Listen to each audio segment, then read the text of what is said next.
Have you ever really thought about what makes a cat person a cat person? It's a label we throw around all the time, right?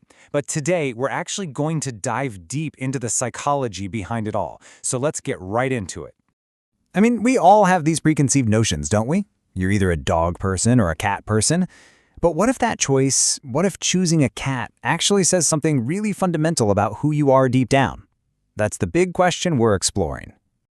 Oh yeah, you know the stereotype. We can all picture it, right? The person who's maybe a little quiet, a little quirky, totally happy to skip the big party for a Friday night with a good book and a cat curled up on their lap.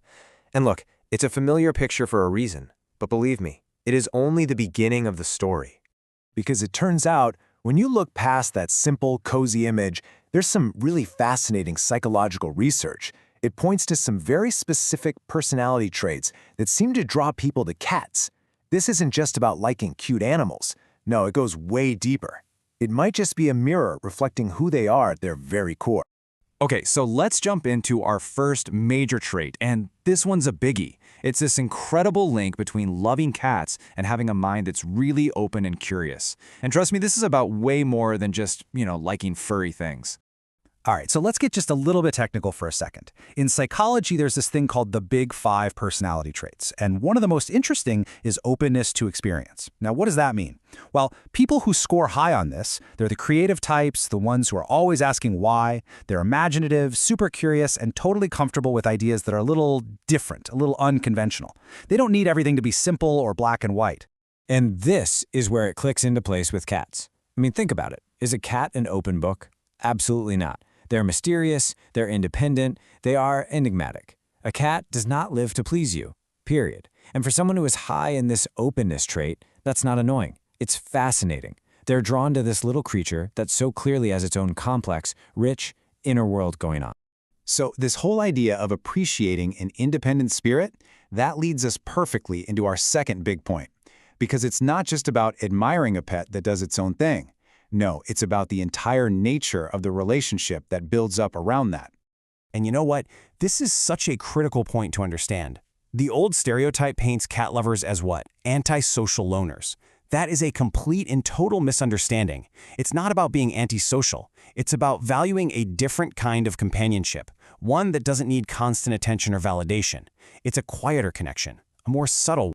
And this comparison right here, it just lays it all out so perfectly. Think about the typical bond with a dog. It's often hierarchical, right? You're the leader, they're the loyal, obedient companion. But the cat-owner bond, that's a whole different game. It's so often a partnership of equals. It's egalitarian. Affection isn't about praise and commands. It's built on mutual respect and choice. See, cat lovers aren't looking for that eager-to-please energy. They genuinely admire an animal that is self-sufficient. It just makes so much sense when you think about it like this. A cat is selective about who it trusts, right? And once you earn that trust, they are incredibly loyal. And that often mirrors the social style of their human, valuing a few deep, meaningful connections over a huge circle of acquaintances. It's that classic quality over quantity thing. Okay, on to our third trait. And I'm going to be honest, this one sometimes gets a bad rap. You see, some studies have linked cat ownership with higher scores in something called neuroticism. But wait, before you jump to conclusions, that word is super misleading. Let's unpack what it actually means here. So instead of thinking neurotic just means being anxious or a worrier, a much better way to look at it is as being, emotionally attuned. It's about having a tendency to feel things a little more deeply than most, both the good stuff and the bad stuff. And this sensitivity, it's practically a superpower when it comes to connecting with a cat. I mean, a dog makes it obvious how it's feeling, right? There's the big, goofy grin, the wagging tail, you can't miss it. But a cat, they speak a much quieter language. It's all in the slow blink, the tiny twitch of a tail, the subtle angle of their ears. And someone who is already naturally wired to pick up on these small, non-verbal cues, they're the perfect person to understand and appreciate that language. It's why for a person who feels things so deeply, the quiet, calm, totally non-judgmental presence of a purring cat can be one of the most comforting things in the world. It forges this incredible bond that doesn't need any big, loud displays to prove that it's real. So let's pull it all together now.